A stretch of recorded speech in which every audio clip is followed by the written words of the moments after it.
Assalamualaikum warahmatullahi wabarakatuh. Waalaikumsalam warahmatullahi wabarakatuh. Alhamdulillahilladzi anzalal Qur'an fi syahri Ramadan ila sayyidina Muhammad kamil insan. Asyhadu an la ilaha illallah al-karimil mannan wa asyhadu anna sayyidina wa habibina Muhammadan abduhu wa rasuluh sayyidu waladi adnan. Allahumma shalli ala sayyidina Muhammad wa ala ali sayyidina Muhammad. Qala Allah Ta'ala fil Qur'anil Karim wa idh qala rabbuka lil malaikati inni ja'ilun fil ardi khalifah qalu ataj'alu fiha may yufsidu fiha wa yasfiku dima wa nahnu nusabbihu bihamdika wa nuqaddisu lak qala inni a'lamu ma la ta'lamun wa qala Allah Ta'ala aidan dhaharal fasadu fil barri wal bahri bima kasabat aydin nas liyudhiqahum ba'dal ladzi 'amilu la'allahum yarji'un. Yang saya hormati, kita hormati semuanya para penyaji pada malam hari ini telah hadir penyaji untuk sementara 2 orang yang kapasitas untuk menjelaskannya tentu kita sangat harapkan keberkahannya. Pertama, Yai Dr. Abbas Sofwan, beliau ini Direktur Pasca Sarjana sebuah universitas yang keren lah di kampus ini ya, di Jawa Timur, Tribakti Lirboyo. Kita punya kedekatan dengan Tribakti Lirboyo ini karena ada 2 teman kita jebolan dari Lirboyo di angkatan 2016 doktoral UIN Jakarta, dua-duanya meninggal. Jadi kader terbaik yang meninggal ada tiga. Yang meninggalnya kan 2 dari Lirboyo itu. Ya. Yang pertama almarhum Mahfud Fauzi, beliau ini aktif di Darul Quran miliknya Yusuf Mansur, meninggal dalam usia yang sangat muda. Dan yang kedua almarhum Ahmad Khairul, nama lengkapnya Cak Anam ya, Ahmad Khairul Anam, pendiri, pengelola, pengasuh NU Online, yang dua-duanya ini termasuk orang yang sangat memiliki andil besar bagi angkatan 2016 di kami, Doktoral SPS UIN Jakarta, dan juga telah memberikan satu pengabdian di tempatnya masing-masing. Dan malam hari ini, Yai Dr. Abbas Sofwan ini mewakili dari kampus tersebut lah, yang tentu kita akan menjalin hubungan kedekatan silaturahim yang lebih lanjut. Narasumber yang kedua hadir Yai Dr. Ahmad Khairul Fatah. Beliau ini dosen sosiologi agama, spesifiknya adalah tentang lingkungan dan peradaban Islam. Dan beliau ini asli dari Tuban, menikah dengan gadis dari Lamongan. Dan mondok pesantrennya di mana kamu, Mbak? Magetan ya, Kertosono. Kertosono. Ya. Jadi artinya 2 narasumber yang hadir malam ini adalah madhab Jawa Timuran. Gitu. Jadi kalau kita manggilnya cak-cak ya ini menjadi tepat. Dan nanti akan menyusul narasumber yang ketiga, yaitu Dr. Izzuddin Wasil. Beliau ini ketua jurusan tasawuf dan psikoterapi dari YAIN Syekh Nurjati, Cirebon. Dan pada malam hari ini kita akan membahas satu tema yang sangat penting sekali, yaitu moderasi beragama dan hubungan dalam dakwah ekologi. Kita menyebut bahwa peradaban antar manusia kita diikat dengan satu konsepsi moderasi beragama, tapi sayangnya dalam aspek moderasi itu manusia belum moderat dengan alamnya. Nah, pada malam hari ini itulah fikih peradaban yang fokus kepada lingkungan akan kita bahas pada malam hari ini dengan perspektif masing-masing para penyaji. Dan kegiatan ini merupakan tadarus ilmiah Ramadan yang ke-16 dari 17 yang kita adakan, sehingga besok malam merupakan malam terakhir kita khataman.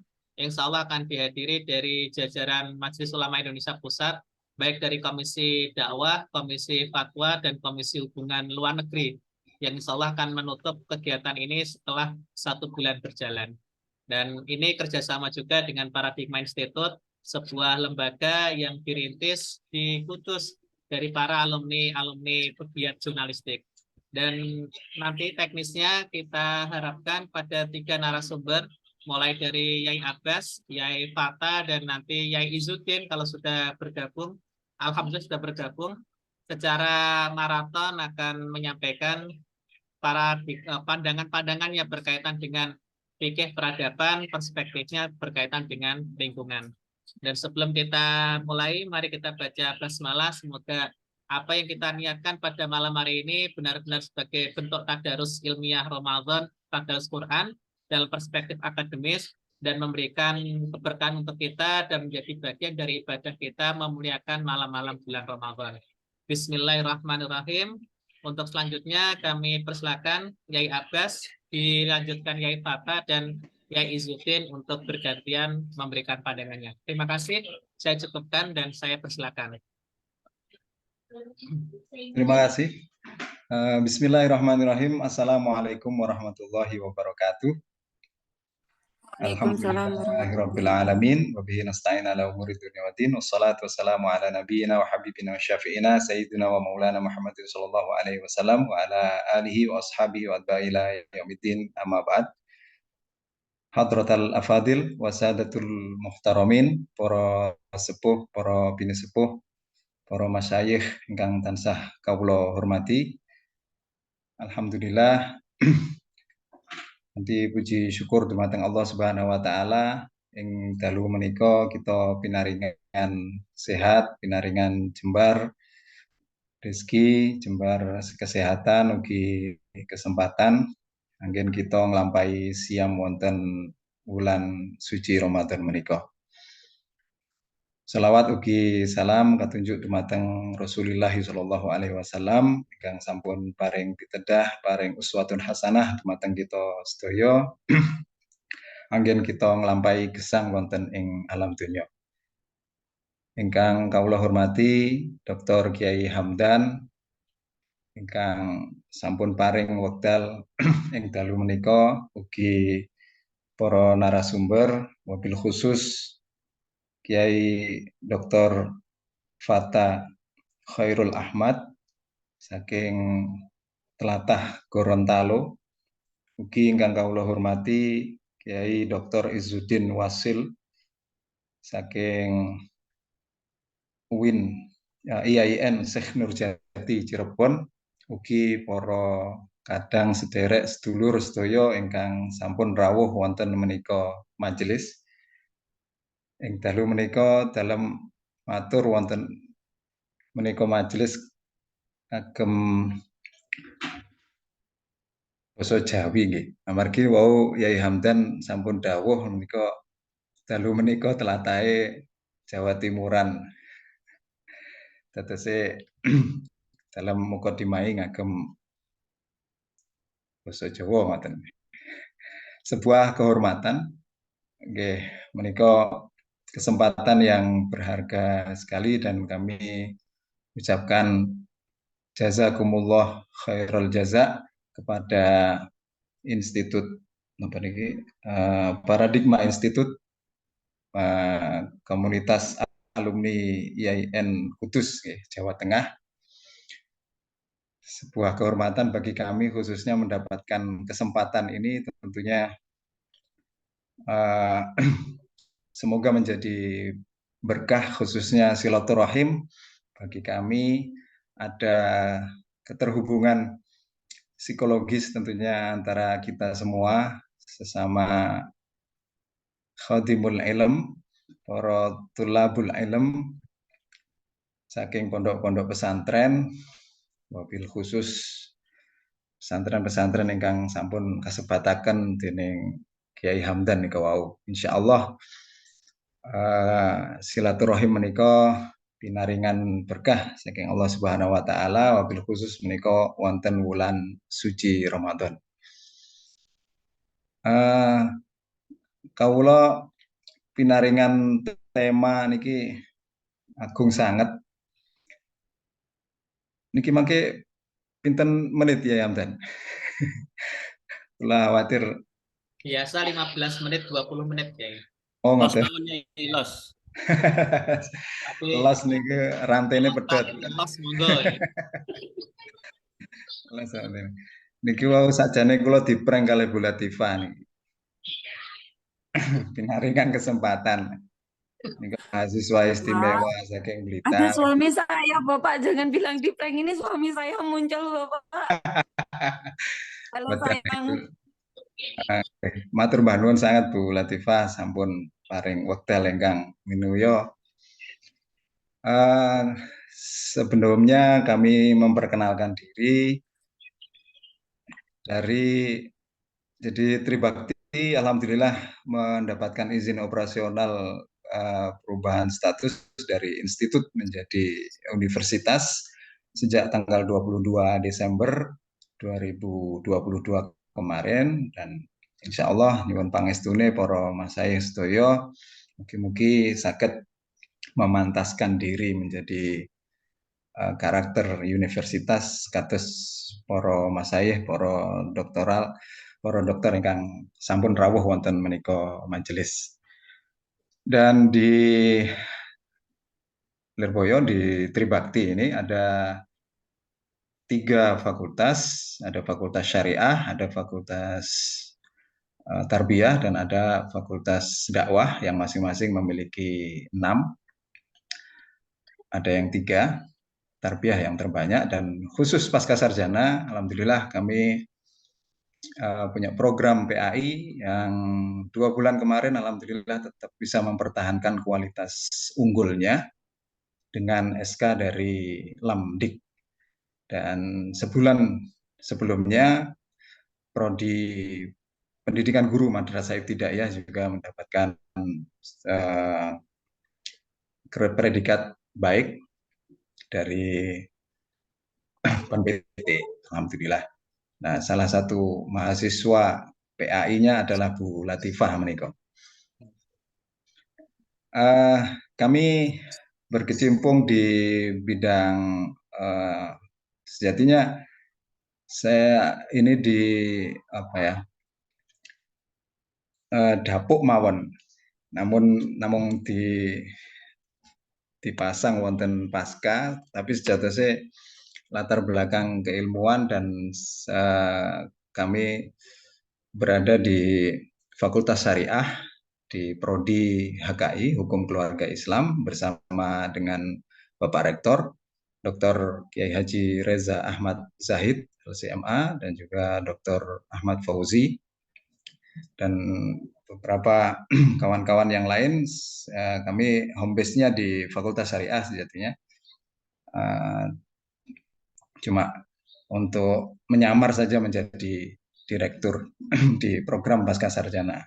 Dan Nuwun pangestune insya Allah kami juga akan membuka program studi Islamic Studies insya Allah di tahun depan ini. Nuwun pangestunipun. Jadi kami menempuh program doktoral dengan beasiswa Mora 2017, mungkin ada yang bareng seangkatan dengan kami di UIN Sunan Ampel Surabaya, dan mengambil tema judul disertasi Fikih Ekologi Etika Pemanfaatan Lingkungan di Lereng Gunung Kelud. Karena kami berada di Kediri, di Kabupaten Kediri, dan sekitar hanya 10 km dari Kelud, dari lereng Kelud. Dan alhamdulillah sampai sekarang, mulai 2018 sampai sekarang kami membina masyarakat yang ada di lereng Kelud, khususnya di Dusun Laharpang. Dusun tertinggi dengan ketinggian 800 mdpl di lereng Kelud sebelah utara, yang erupsi 2014 kemarin yang eksplosif sekali sampai Bogor, pasirnya, mungkin daerah Jawa Tengah juga merasakan.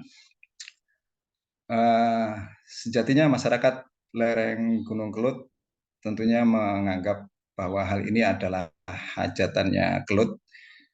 Siklusnya sih rata-rata setiap 8 tahun, tapi ya itu qadarullah masya'a fa'al ya. Tapi fakta yang terjadi, eksploitasi sumber daya alam sebagaimana di wilayah-wilayah lain di Indonesia juga terjadi di lereng Gunung Kelut, khususnya komoditi pasir. Itu nanti tentang prakteknya lah di masyarakat kami yang ada di sekitar lereng Kelut. Jadi kami merasa bahwa seharusnya antara pondok pesantren yang mengkaji tentang referensi otentik tentang ajaran agama Islam, khususnya fikih, itu juga harus ada implementasinya yang aktual di masyarakat. Maka kami menghubungkan antara landasan prinsipil yang ada di referensi pondok pesantren dengan prakteknya di masyarakat. Nah, ini yang kemudian disebut dengan Muslim environmentalism atau praktek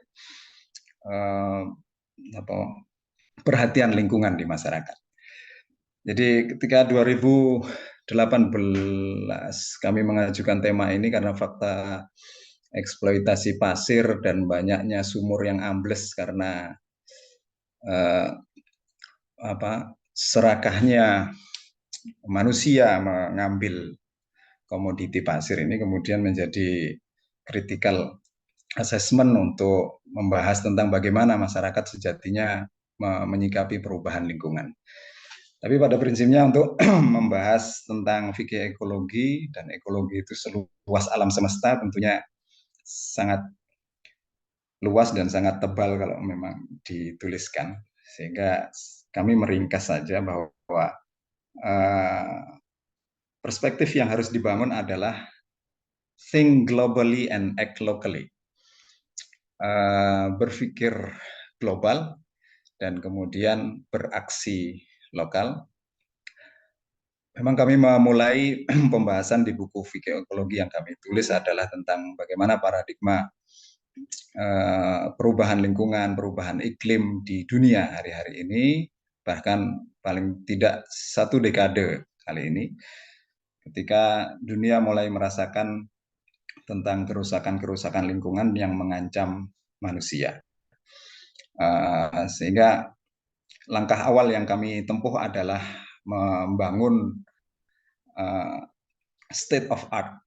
Jadi berkomunikasi langsung dengan para ahli-ahli ekologi dunia untuk bisa berkecimpung masuk dalam komunitas mereka dan mengetahui apa paradigma yang harus kita pahami dan kita kenali sehingga nanti bisa beraksi di langkah atau di skup lokal. Di awalnya 2018 itu kami memulai komunikasi dengan Ziauddin Sadar, Prof. Ziauddin Sadar, karena memang kebetulan punya latar belakang keilmuan yang saya pernah menempuh studi di sana. Jadi saya menempuh magister di International Islamic University Islamabad. Jadi punya modal untuk bisa ngomong bahasa Pakistan lah dengan beliau untuk intro perkenalan dengan Prof. Ziauddin Sadar, dan alhamdulillah beliau sangat welcome sekali dengan usianya yang sudah mulai senja.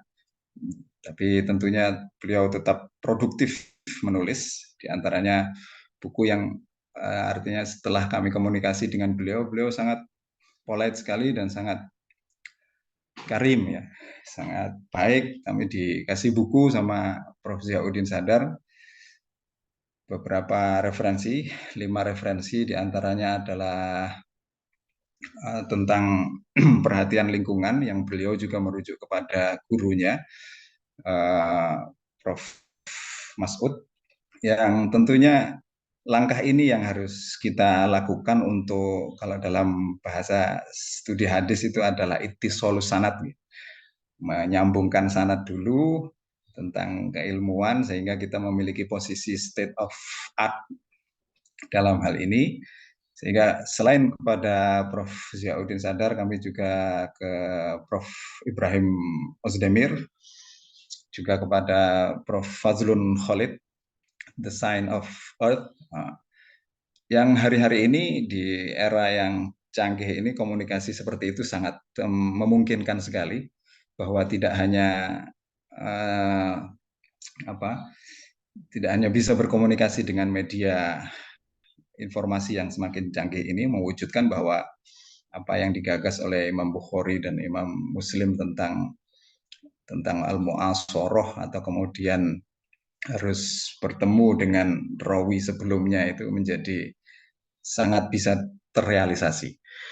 Nah, dari situlah kemudian kami mengenali konsep-konsep ekologi dalam Islam yang sejatinya tentunya sudah sangat matang sekali secara ideologi, karena memang konsep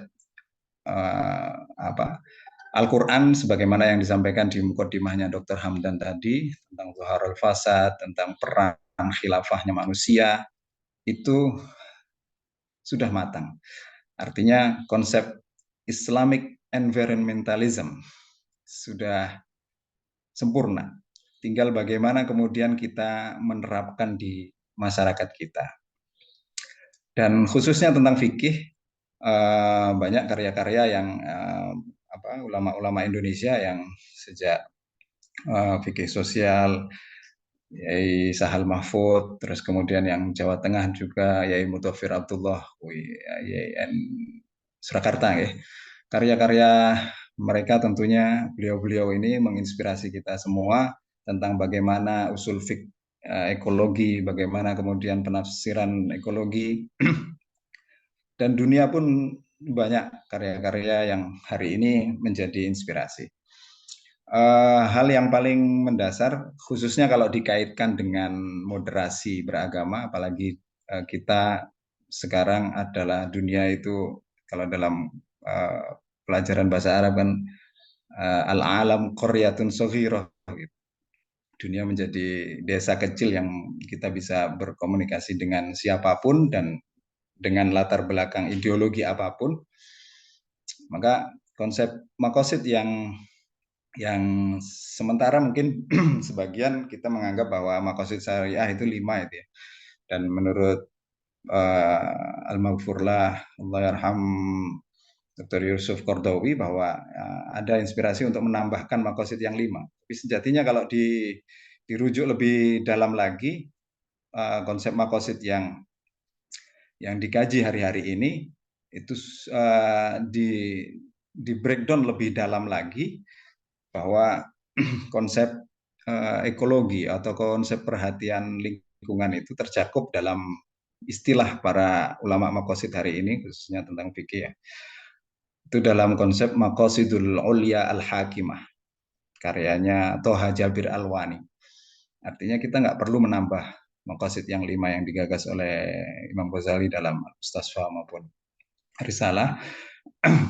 Akan tetapi lebih diesensialkan kepada yang lebih core lagi, yaitu bahwa Maqasidul Ulya Al-Hakimah, karena ini dasar untuk bisa kita meleburkan ke dalam konsep yang lebih universal. Dalam arti karena kita berinteraksi tidak hanya sesama muslim, ya, tapi tentunya dengan masyarakat dunia dengan beragam ideologi yang mereka miliki. Ketika kesadaran dunia mulai 1960-an lah, dengan Silent Spring-nya Karen Kirsten atau Jonathan Diston yang Should Trees Have Standing dan lain sebagainya, perhatian-perhatian tentang lingkungan karena terketuk oleh eksploitasi atau insektisida dan lain sebagainya. Kemudian 2003 dengan Islam ekologi dan lain sebagainya, semua karya-karya itu tentunya semakin mengkerucut bahwa untuk menyelesaikan problem lingkungan di dunia hari ini tidak cukup hanya mengandalkan ilmu pengetahuan ataupun aturan negara atau aturan internasional bahkan lokal, tapi justru mereka semuanya sepakat bahwa agama memiliki kekuatan, memiliki referensi untuk bisa dijadikan alat untuk merubah atau paling tidak merestorasi atau melakukan konservasi terhadap hal ini. Nah, kembali kepada konsep Maqasidul Ulya Al-Hakimah yang digagas oleh Toha Jabir Alwani, ada 3 poin yang bisa kita ambil, dan itu juga diamini oleh Ziauddin Sadar. Ziauddin Sardar itu kemudian dalam konsep ini ada 3 poin yang menjadi dasar basic principle untuk perhatian lingkungan, yaitu at-tauhid, at-tazkiyah, dan al-umron.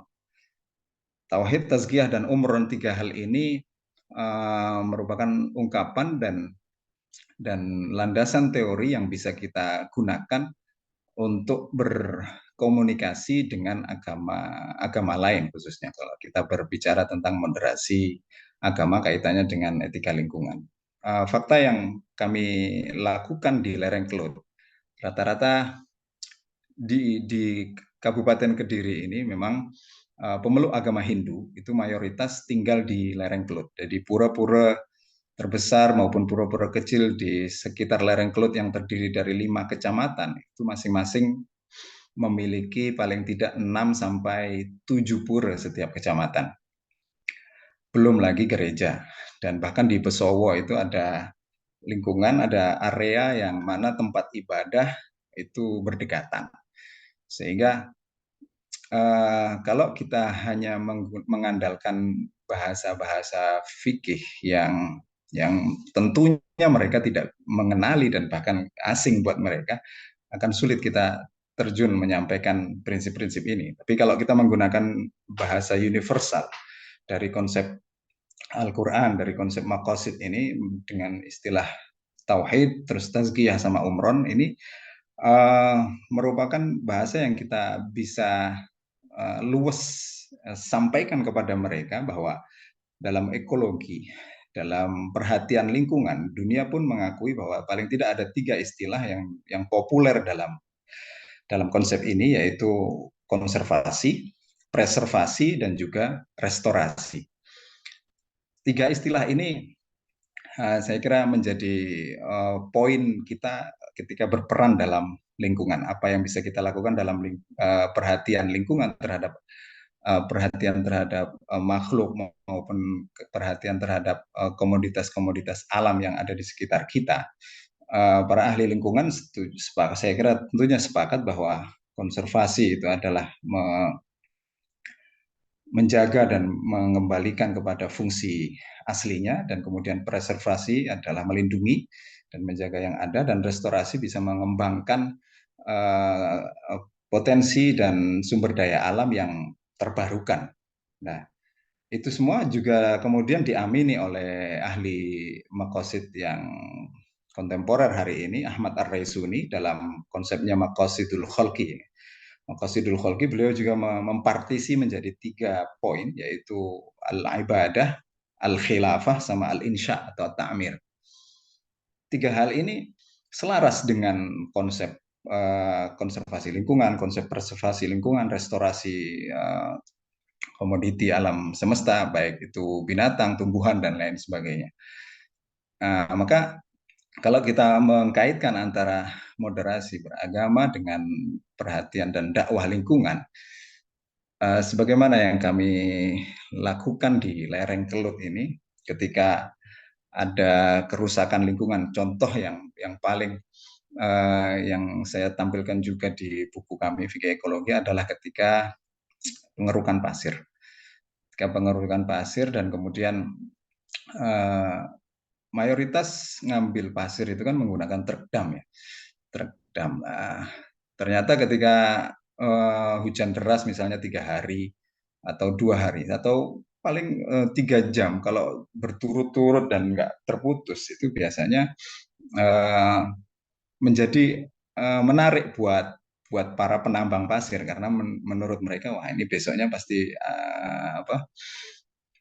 lahar dingin itu turun. Tapi mereka nggak sadar kadang lahar dingin itu menjadi ancaman juga. Pernah terjadi di 2017 waktu itu, karena mereka berebut untuk mengambil pasir di lereng Kelut, tidak sadar bahwa kemudian pada saat itu juga lahar dingin turun dan akhirnya hancurlah truk itu bersama dengan para awaknya. Nah, akhirnya kami yang melakukan evakuasi dengan Karina, tim Karina itu dari Katolik dan juga teman-teman dari Hindu yang tergabung dalam jangkar kelut dan rantai kelut. Komunitas di lereng sangat interfaith antar mereka untuk bisa saling bekerja sama dalam mengevakuasi atau kemudian penanaman pohon ketika musim kemarau juga banyak rumpun-rumpun bambu yang ada di Laharbang, di Besowo itu ancamannya kan kalau gundul itu biasanya kalau sampai kemarau 1 bulan itu kebakaran. Dan biasanya mayoritas komunitas-komunitas pencinta alam yang seperti Kompas Alang dan Karina juga tadi, komunitas-komunitas dan radio juga komunitas ini yang merupakan mayoritas mereka Muslim, tapi anggotanya juga ada dari komunitas yang agama-agama lain, sehingga bahasa lingkungan itu menjadi sesuatu yang universal, yang bisa menyatukan berbagai ideologi, sehingga ungkapan atau landasan prinsip dalam konsep Maqasidul Ulya Al-Hakimah itu tentunya menyadarkan kita dan bisa kita cerna sebagai landasan yang paling bisa untuk kita gunakan untuk berkomunikasi terhadap etika lingkungan yang kita terapkan di masyarakat. Karena semuanya pasti menyadari bahwa seluruh alam semesta ini sejatinya kemudian mempunyai tugas yang sama, tidak ada benda mati, sungai, batu, pohon, kayu, tanah, dan lain sebagainya itu menuju ke tujuan yang satu sebagaimana yang disampaikan oleh Fazlun Khalid dan juga Ibrahim Uzdemir dalam karya mereka. Dan seluruhnya sepakat tentang tazkiyah, bahwa mereka harus menjaga, melestarikan, itu dalam konsep tazkiyah, dan kemudian dalam konsep restorasi dan menumbuhkan kembali, menjaga kembali, atau kemudian memperbanyak komoditinya terhadap keberlangsungan sustainable dari generasi, itu adalah al-umron. Al-umron ini adalah preserve dan melestarikan ulang. Dan alhamdulillah ternyata apa yang kami lakukan mendapatkan respon yang baik dari masyarakat dan juga dari para kiai di Lirboyo, dan kami juga terinspirasi dari Prof. Fakhruddin Mangunjaya, Eko Pesantren, dan juga karya-karya beliau yang menghimpun gerakan-gerakan lingkungan, dan 2010 kalau nggak salah beliau juga merangkul Romo Yai Anim Falahuddin Makhrus untuk menulis buku Menanam Sebelum Kiamat.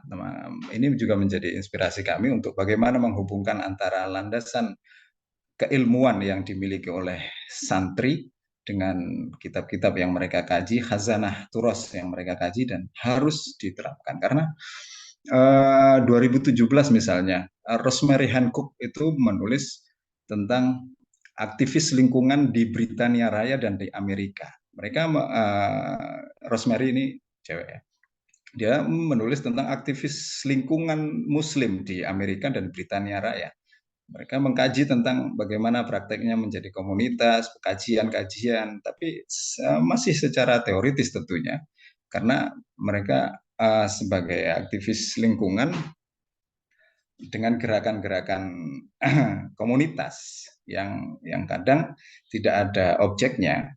Tapi kalau kita di Indonesia ini, nenek moyang kita sudah sangat peka sekali terhadap lingkungan, sehingga bahkan para penulis itu melihat bahwa Muslim Indonesia itu melakukan perhatian terhadap lingkungan adalah sesuatu yang luxury, sesuatu yang mewah, karena berinteraksi langsung dengan alam dan mewujudkan bagaimana perhatian lingkungan, mempertahankan aliran sungai, mempertahankan sumber mata air, terus kemudian pepohonan dan lain sebagainya, dengan cara masing-masing sesuai dengan ideologi agamanya.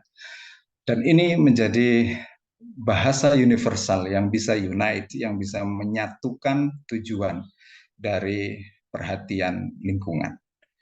Dan kami minta restu kepada kawan-kawan semuanya, semoga dengan act locally yang seperti ini menjadi khidmah kita menjadi jariah kita bersama terhadap masyarakat, dan tentunya apa yang kita kaji bersama tidak cukup hanya sebagai teori, tentunya harus kita praktekkan kepada masyarakat dan kita merangkul mereka untuk memperhatikan lingkungan. Demikian yang dapat kami sampaikan. Mohon maaf apabila ada tutur kata kami yang kurang berkenan. Ihdinas siratal mustaqim. Wallahul muwaffiq ila aqwamit thoriq. Assalamualaikum warahmatullahi wabarakatuh.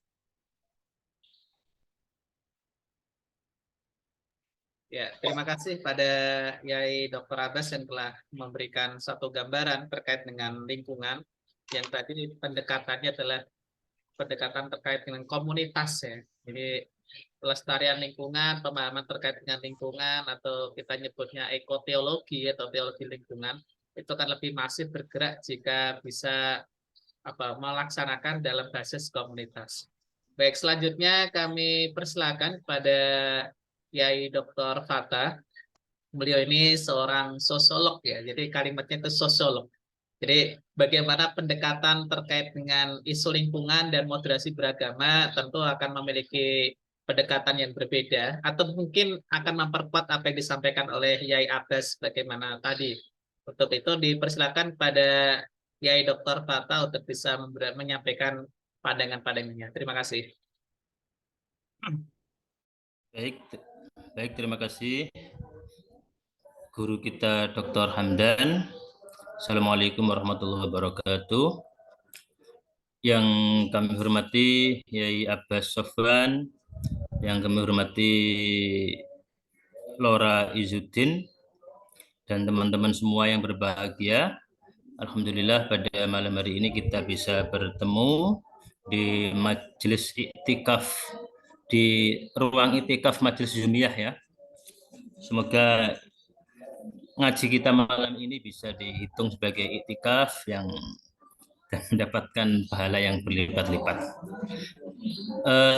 Tadi Yai Abbas sudah banyak menjelaskan tentang isu-isu lingkungan. Beliau ini mainannya terlalu jauh ya, sampai ke Pakistan dengan menyebut banyak referensi, kemudian kajian kitabnya juga, kajian turusnya juga mantap. Ada 3 konsep penting yang tadi saya ingat, tauhid, tazkiyah, dan umron, yang itu kemudian diterapkan dalam isu lingkungan, dan beliau sendiri bukan hanya konseptor, tapi juga beliau ini sudah menerapkannya, mempraktekannya di lereng Kelut, masyarakat di lereng Kelut. Kalau saya anggap saja apa yang saya jelaskan ini hanya sebagai catatan kaki saja dari apa yang beliau jelaskan, apa yang Yai Abbas tadi jelaskan ya. Jadi mohon maaf kalau tidak terlalu memuaskan, dan karena memang mainan saya tidak sejauh beliau. Saya mainannya masih di Tuban, Lamongan, dan Gorontalo saja. Sekali-kali ke Kertosono, karena dulu belajarnya di Kertosono.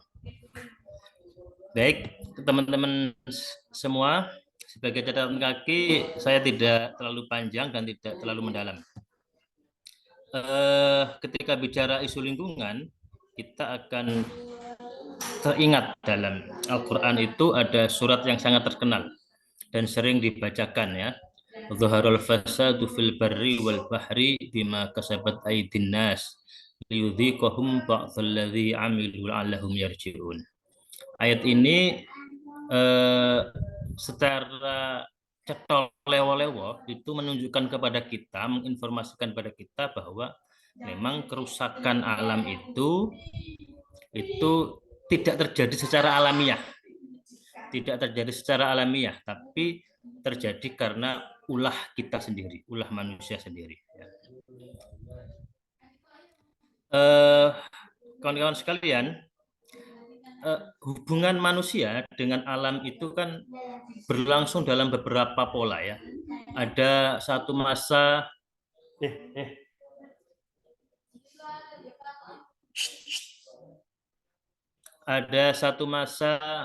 manusia dan alam itu posisinya setara.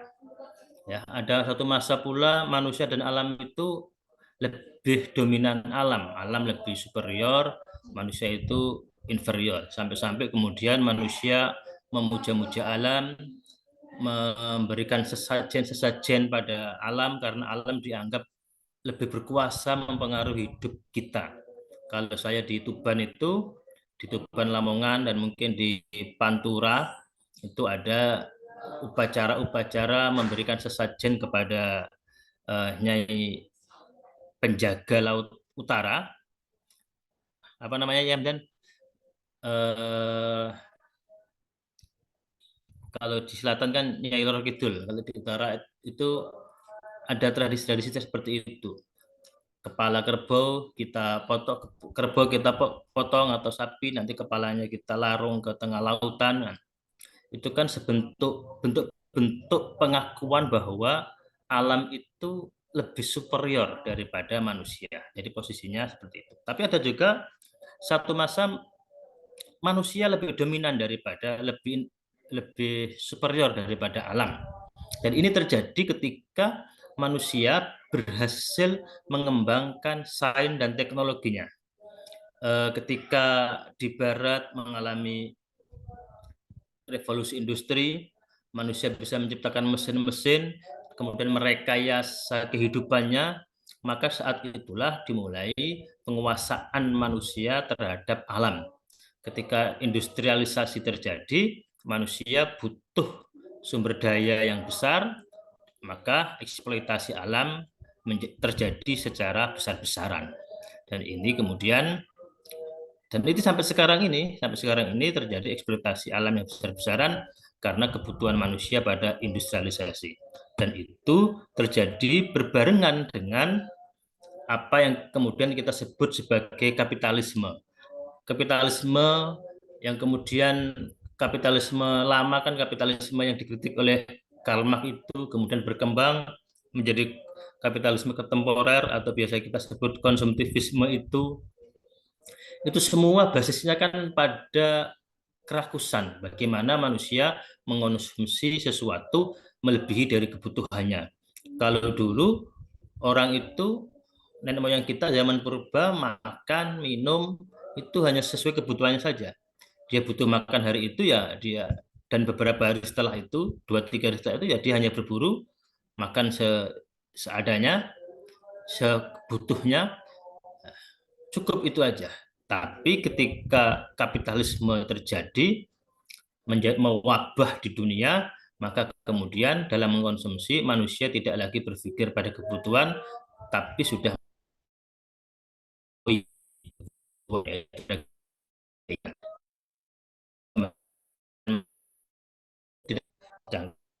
sumber daya itu sangat terbatas, maka terjadilah kerusakan alam.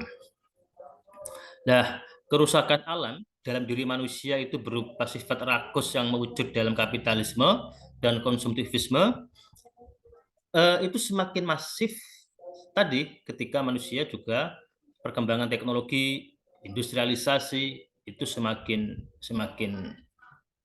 masif, maka makin lengkaplah kerusakan alam dari dalam diri manusia. Sifat rakusnya terwadahi melalui kapitalisme, dan dari luarnya teknologi, sains dan teknologi memberi dukungan kepada manusia untuk mengkonsumsi secara berlebih-lebihan.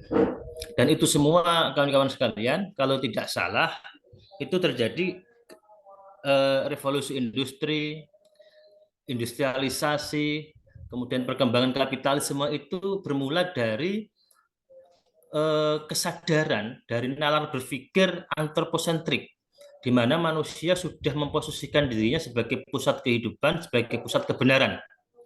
Manusia sudah merasa dirinya adalah tuan di dalam kehidupan ini.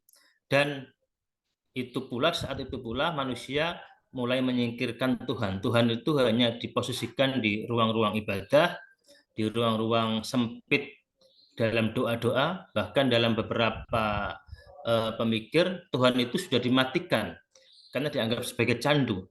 Ya.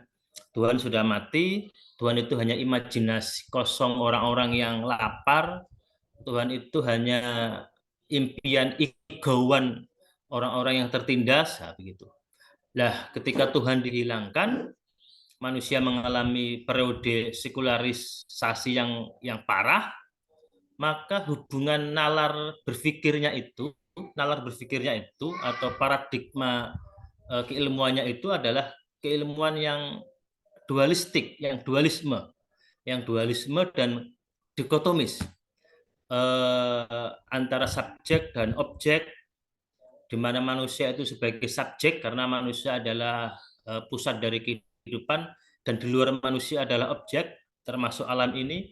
Maka hubungan yang tidak imbang ini, yang dominan manusia sebagai pusat dan alam sebagai objek, manusia subjek, alam sebagai objek, itulah yang kemudian memisahkan manusia dari alam ini.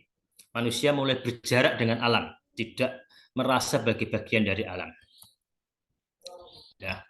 Dan sekularisasi itu berjalan melalui beberapa jalan.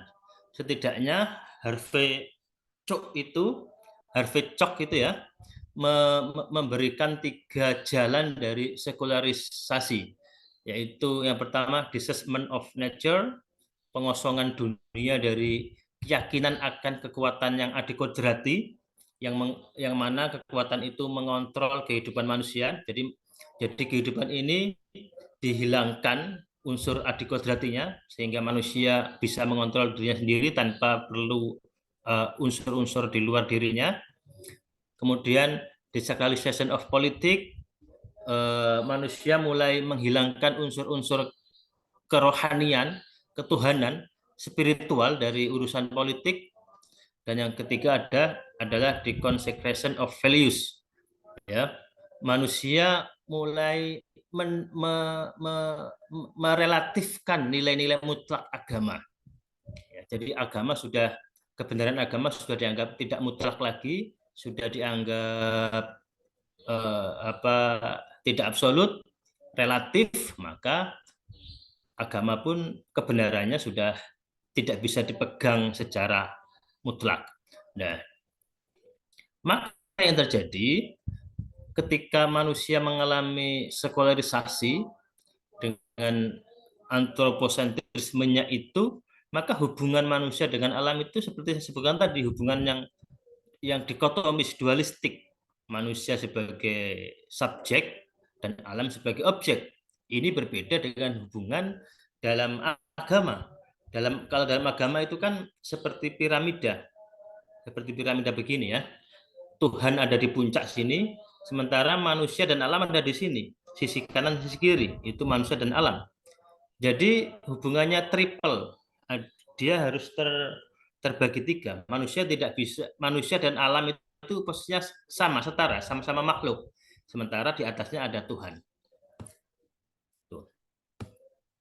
Namun kawan-kawan sekalian, meskipun agama itu, nalar agama dan nalar antroposentris itu berbeda, ternyata dalam agama itu terdapat doktrin-doktrin tertentu yang sangat mudah sekali dipahami, disalahpahami sebagai doktrin yang antroposentris, menempatkan manusia sebagai pusat dari kehidupan ini.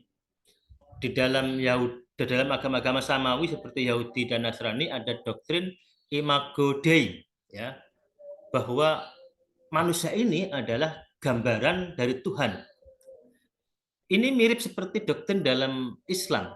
Dalam hadis qudsi yang biasa dikutip oleh kaum sufi itu disebutkan, kalau nggak salah, manusia itu diciptakan ala suratihi, gitu kan, atas bentuknya Tuhan. Seringkali ala suratihi itu dhamirhi dikembalikan ke Tuhan. Saya pernah memprotes dosen saya ketika saya kan S1-nya di AF di Surabaya, YN Surabaya. Dosen tasawuf saya protes. Maaf Ustaz, apa benar dhamirhi itu kembali ke Allah? Kenapa bukan kembali ke manusia, begitu saya tanya. Sementara dalam nahwu itu kan dhamir itu harus dikembalikan ke rujukan yang paling dekat. Sementara rujukan yang paling dekat dari suratihi itu adalah manusia. Seharusnya ala suratihi itu tidak dimaknai, dalam pikiran saya, ala suratihi itu tidak dimaknai sebagai bentuk Tuhan, tapi sebagai bentuk manusia. Jadi gambaran saya, sebelum menciptakan manusia ini, Allah menciptakan dulu cetakannya. cetakan, sehingga manusia itu diciptakan dengan cetakannya itu, dengan masternya. Kalau kita nyablon itu ya masternya gitu. Karena itu kurang tepat jika kemudian manusia dianggap sebagai berbentuk atau menyerupai bentuk Tuhan. Yang tepat menurut saya adalah manusia itu memang dibentuk sesuai dengan cetakan yang sudah Allah buat. Dan saya yakin saya salah ya. Karena di hampir semua buku-buku tasawuf, ala suratihi itu pasti dimaknai sebagai atas bentuk Tuhan. Lah, jika dalam agama Kristen dan Yahudi itu ada konsep imago Dei, dan di tasawuf ada ala suratihi tadi, dalam doktrin Islam juga ada namanya khalifah, khalifatullah fil ard. Manusia merupakan pemimpin atau wakil Tuhan di muka bumi ini. Lah, doktrin imago Dei dan khalifatullah fil ard itu sangat mudah dimaknai, disalahpahami sebagai doktrin yang antroposentris yang menempatkan manusia sebagai subjek dan alam sebagai objek. Dan ini sangat kuat sekali. Apalagi dalam banyak ayat kita tahu ada banyak ayat yang menjelaskan bahwa Allah menciptakan alam semesta ini adalah untuk manusia, gitu kan? Untuk manusia. Nah, ini juga semakin memperkuat bahwa antara khalifatullah dan bahwa Allah menciptakan seluruh alam ini untuk manusia itu saling memperkuat, dan ini bisa menjerumuskan kita kepada antroposentrisme.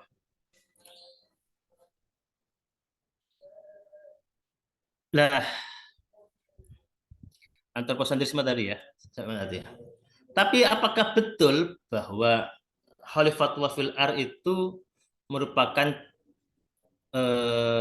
doktrin yang antroposentris, di mana menempatkan manusia sebagai pusat atau manusia itu diposisikan mendapatkan SK kosongan, pokoknya kamu jadi khalifah gitu, terserah kamu mau apa, apakah seperti itu sehingga mudah disalahpahami untuk merusak alam ini, untuk mengeksploitasi alam secara semena-mena? Apakah benar seperti itu?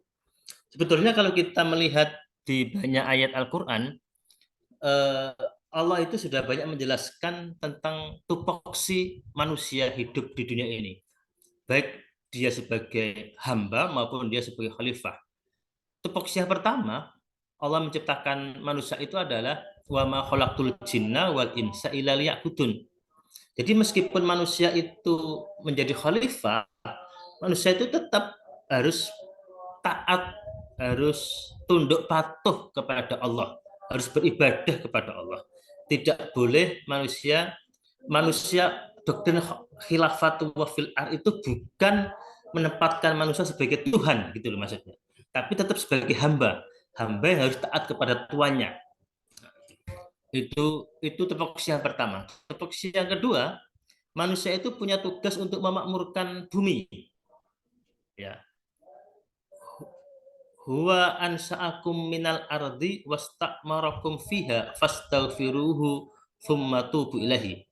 Dialah Gusti Allah yang menumbuhkan kamu dari bumi, wastakmarakum, dan menyuruh kamu untuk berbuat kemakmuran fiha, di dalam bumi gitu. Jadi yang pertama tadi manusia wajib taat pada Allah, yang kedua manusia wajib membuat kemakmuran di bumi ini.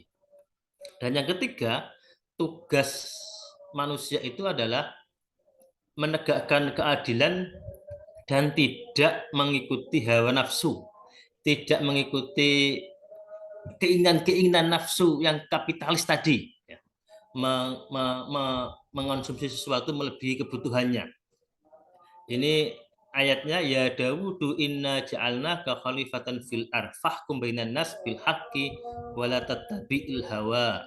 Ya, tuh. Bahwa Allah itu menjadikan Nabi Dawud sebagai khalifah di bumi. Maka Nabi Dawud disuruh untuk menghukumi manusia secara benar dan tidak boleh mengikuti hawa nafsu. Nah, ini cocok dengan tadi. dengan spirit kapitalisme yang ternyata bisa merusak bumi, Ya,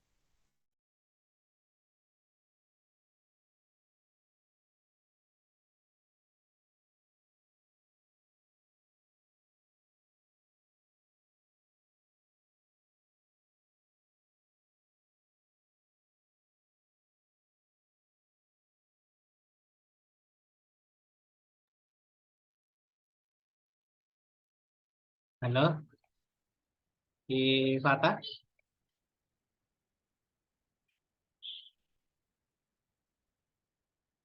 Ada gangguan ya?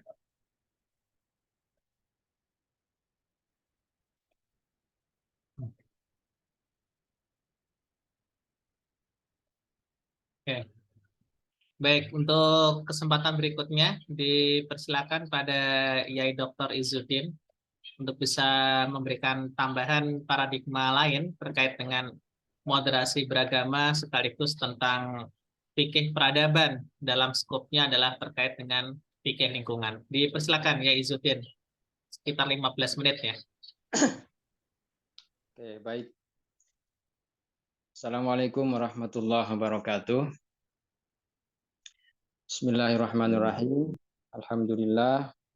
Wassalatu wassalamu ala Rasulillah wa mawalah ma ba'du.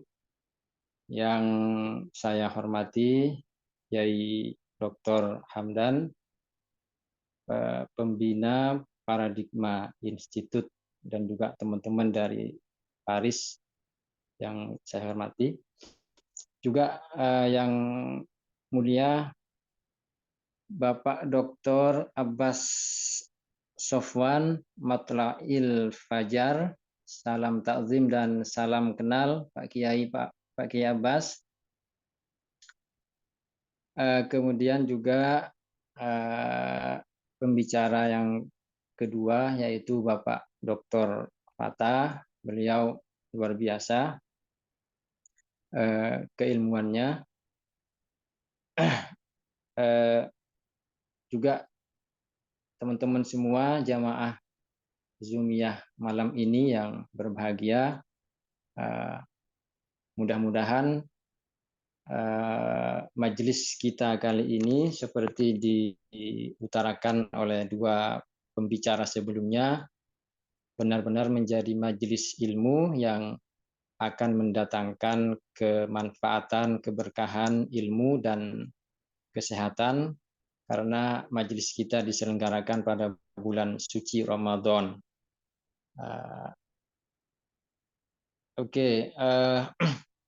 Untuk menyingkat waktu, tadi dua pembicara awal saya kira sudah secara bagus dan secara fasih menjelaskan tema yang terkait dengan ekologi atau dakwah ekologi, dakwah lingkungan.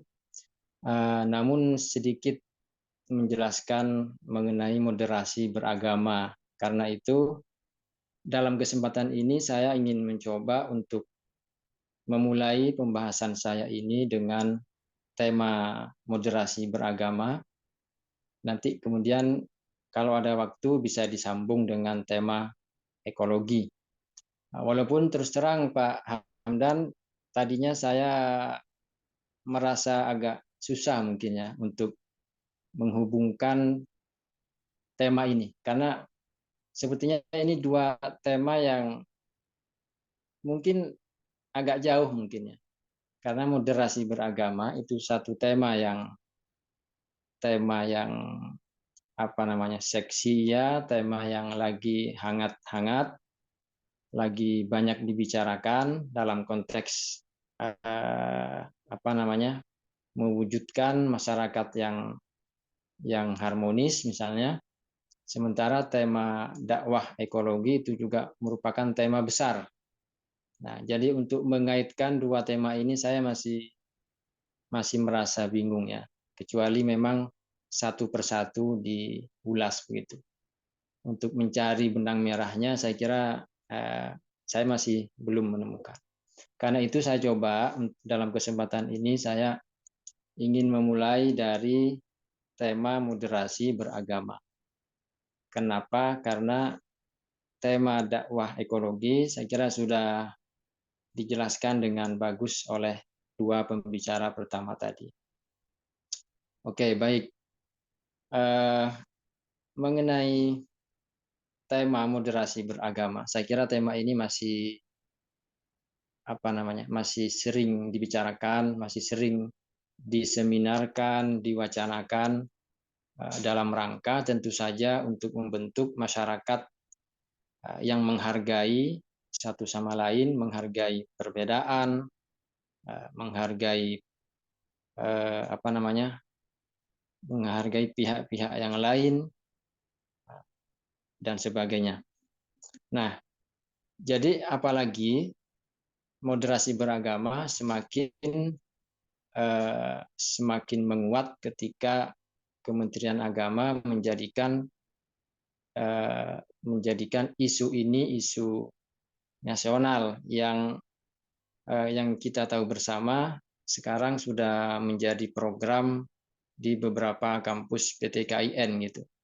Jadi beberapa kampus PTKIN sudah punya rumah moderasi beragama.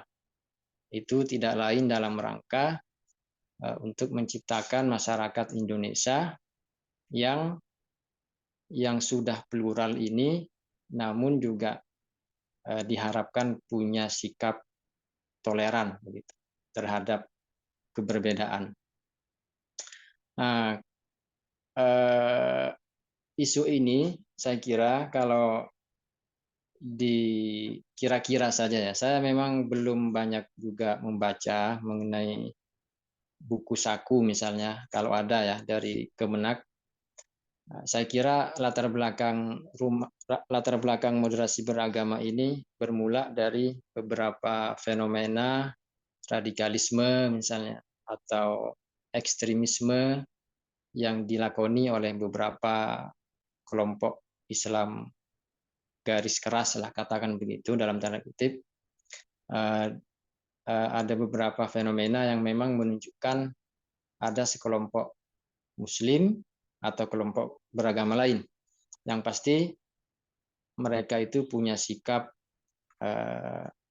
ekstrim, merasa benar sendiri, kemudian menyalahkan kelompok lain dan sampai akhirnya melakukan tindakan kekerasan kepada pihak lain yang merugikan pihak lain. Nah, banyak sekali terjadi peristiwa kekerasan seperti itu. Kalau kita ingat, mungkin ya sudah agak lama juga. Misalnya dulu ada penyerangan terhadap kelompok-kelompok minoritas Ahmadiyah, Syiah misalnya ya, atau juga kelompok agama lain. Penyerangan itu dilakukan oleh oknum, oleh kelompok agama gitu yang mereka merasa benar dan memaksakan pahamnya kepada orang lain. Nah, beberapa peristiwa itu tentu membuat khawatir, terutama dalam hal ini Kemenak ya, khawatir sehingga memunculkan satu program nasional ini yaitu moderasi beragama.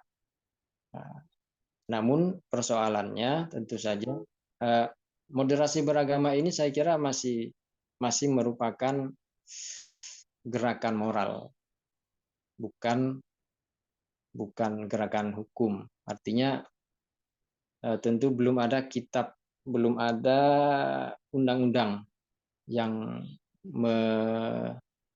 membahas misalnya ya pasal-pasalnya dan sanksinya misalnya. Karena baru gerakan moral maka tentu ini banyak tafsir saya kira. Banyak tafsir. Bisa jadi Kemenak sudah punya bukunya, tapi yang tidak membaca pasti punya pemahaman yang lain. Misalnya mengenai apa yang dimaksud dengan sikap moderat itu. Apa yang dimaksud dengan moderasi beragama. Apa batasan-batasan toleran misalnya. Apakah moderasi beragama itu tidak boleh menyalahkan pihak lain, membenci pihak lain, mempersekusi pihak lain. Misalnya begitu. Kalau memang tidak boleh, kalau memang bukan begitu moderasi beragama misalnya, maka tentu saya kira kita menemukan banyak banyak orang, bahkan banyak dai yang bisa kita nilai tidak moderat gitu ya. Ada beberapa isi kandungan ceramah misalnya yang misalnya menyalahkan, membid'ahkan, mengkafirkan. Nah, itu saya kira sudah bisa dinilai tidak lagi moderat. Siapapun, apakah dari kelompok kanan, kelompok kiri, kelompok tengah, kalau mereka itu sudah menyalahkan, mengkafirkan, misalnya, dan sejenisnya itu tidak toleran. Kalau memang definisinya begitu. Kemudian, apakah juga hanya pemikiran atau yang tidak toleran itu sampai kepada perbuatan, tindakan, misalnya membubarkan pengajian, misalnya, membubarkan majelis-majelis ilmu. Ini tentu banyak terjadi bahkan jauh sebelum moderasi beragama itu ada kan. Misalnya bagaimana dulu orang-orang Syiah, orang-orang Ahmadiyah diserang masjidnya, dibubarkan forum-forumnya. Namun ironisnya juga saat sekarang ini ketika moderasi beragama sudah muncul, hal yang sama dilakukan juga oleh misalnya satu ormas besar ya. Kalau kita masih ingat misalnya pernah di Madura itu pengajian seorang ustadz dibubarkan oleh Banser misalnya. Itu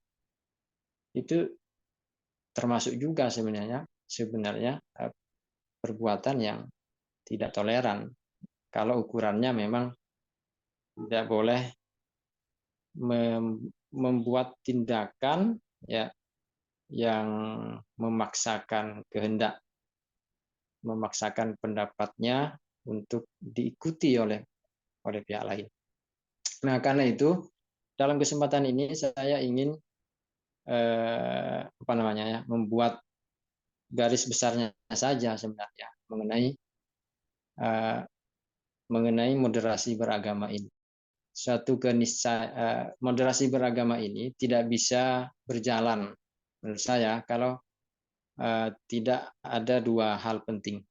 Unsur yang utama saya kira dalam moderasi beragama ini yang harus ada, harus diyakini, harus diterima oleh umat beragama, apakah internal ataupun eksternal, apakah antar agama atau interagama, yaitu mereka harus mengakui bahwa di dunia ini agamakah atau mazhab agama itu beragam. Tidak ada satu agama atau satu mazhab. Pluralitas atau keberagaman harus diterima sebagai sunnatullah, sebagai keniscayaan yang harus ada. Jadi identitas itu pastilah beragam. Apakah identitas agama, identitas politik, identitas mazhab, identitas budaya, identitas ras, itu pasti banyak itu. Nah, kalau sudah menerima keragaman ini baru langkah pertama, baru unsur pertama yang mesti diterima, mesti di taken for granted. Nah, maksudnya nggak bisa lagi ditawar, gitu kan? Kalau menolak, ini akan berbahaya karena mereka nanti akan selalu memaksakan kehendaknya. Kalau menolak keragaman, maka haruslah seseorang atau satu golongan mengakui itu. Kemudian setelah mengakui, adanya keragaman sebagai sunnatullah. Dan sebentar sebelumnya, karena keragaman ini juga keinginan Tuhan sendiri, kan gitu. Di Quran dijelaskan, walau sya'allahu la ja'alakum ummatan wahidah. Kalau Allah menghendaki, pasti Allah menjadikan kamu itu satu umat saja, satu umat yang tidak beragam pemahamannya, agamanya, tapi tidak begitu. Tujuannya fastabiqul khairat, kan begitu. Nah, kemudian setelah menerima perbedaan itu, setelah menerima keragaman sebagai suatu keniscayaan, maka selanjutnya yang kedua adalah menilai atau memposisikan agama lain atau paham yang lain, mazhab yang lain itu sebagai objek penelitian saja, bukan sebagai rival, dalam rival dalam menuju kebenaran misalnya. Tidak, tapi sebaiknya dijadikan sebagai objek penelitian. Kenapa? Karena ketika kita memposisikan yang lain itu sebagai objek penelitian, maka tujuan kita mengetahui pihak lain itu tidak lain kecuali untuk mengetahui saja sebagai pengetahuan kita. Misalnya kita ingin tahu kenapa ada konsep ketuhanan Trinitas, apa sejarahnya, dan sebagainya. Kenapa, apa makna perayaan Hari Nyepi misalnya. Kalau ini konteksnya antar agama. Kalau konteksnya satu agama Islam misalnya, kita ingin tahu misalnya kenapa dalam konteks sunnah dan syiah itu kan banyak perbedaan. Maka masing-masing mestinya harus memposisikan sebagai peneliti, bukan sebagai pelaku penganut ya, tapi sebagai pengamat gitu, untuk benar-benar mendapatkan pengetahuan yang objektif. Saya kira kalau itu pendekatannya, itu sudah membantu untuk menciptakan satu kondisi, satu keadaan yang nanti akan bisa mendorong lahirnya moderasi beragama. Nah, yang terakhir, saya kira hal ini kalau kita bicara moderasi beragama kurang sah kalau tidak ada penjelasan mengenai klaim kebenaran, truth claim. Klaim kebenaran itu saya kira seharusnya ada. Tidak ada agama yang tidak ada klaim kebenarannya. Semua agama pastilah mempunyai klaim kebenaran. Islam iya, Kristen iya, semua agama. Karena kalau tidak ada klaim kebenaran, maka orang beragama tidak akan semangat lagi, tidak antusias lagi, karena mereka seolah-olah sia-sia, tidak akan mendapatkan keselamatan. Tetapi karena ada klaim kebenaran, klaim keselamatan, maka itu ruh orang beragama. Orang bersemangat, sangat antusias beragama karena punya keyakinan itu. Punya klaim tentang kebenaran plus keselamatan. Benar dan selamat. Nah, dalam konteks ini, ketika masing-masing mengklaim kebenaran, saya kira tidak persoalan. Tidak ada persoalan dengan klaim. Karena semua pemeluk agama secara niscaya pasti punya klaim kebenaran. Nah, yang menjadi soal adalah ketika klaim ini berbuah sifat yang negatif, dalam arti misalnya menyalahkan, membenci, mencaci, sampai lahir tindakan-tindakan anarkis dan sebagainya yang merugikan kemanusiaan secara umum. Selama itu tidak berefek negatif kepada kemanusiaan, kepada peradaban, saya kira tidak masalah. Nah, soal yang selalu menjadi pertanyaan misalnya terkait klaim kebenaran ini, pasti yang selalu muncul misalnya bagaimana nasib perbuatan baik, ini konteksnya orang Islam ya, nasib perbuatan baik non Muslim, gitu. Apakah diterima atau tertolak karena dia non Muslim? Ini pertanyaan ini saya kira tidak mudah dijawab dan pastilah mengundang diskusi hangat, diskusi panjang, apalagi didekati dengan filosofis mendalam. Dalam hal ini untuk mempersingkat waktu, saya ingin ingin menyamakan mungkin ya, atau ya menyamakan dengan kasus dulu ketika Wasil bin Atok ya iktizal ya dari majelisnya Hasan Basri ketika membahas persoalan dosa besar yang dilakukan oleh seorang Muslim. Saya kira itu sangat menarik.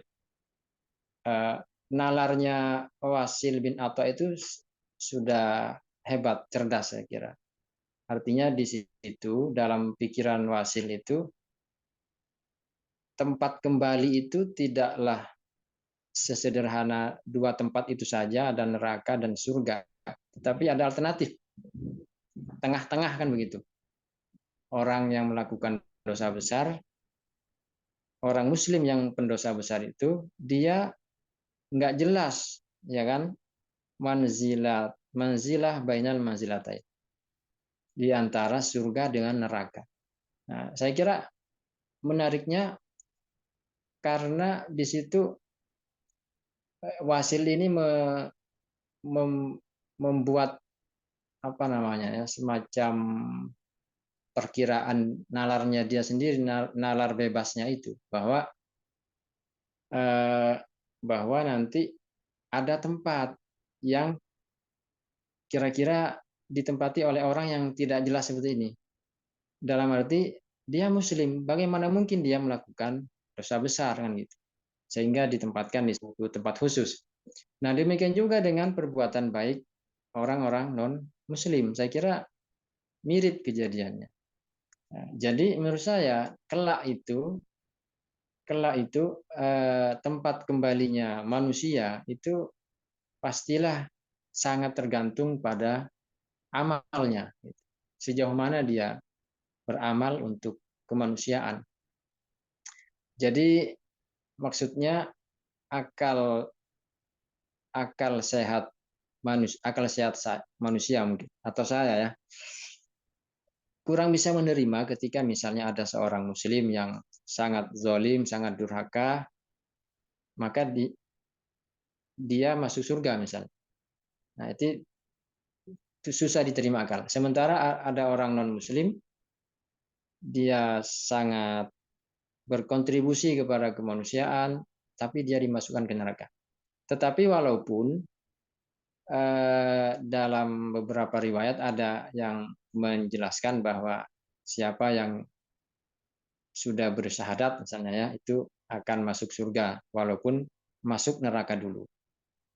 Nah, itu memang prerogatif Allah, tetapi khusus mengenai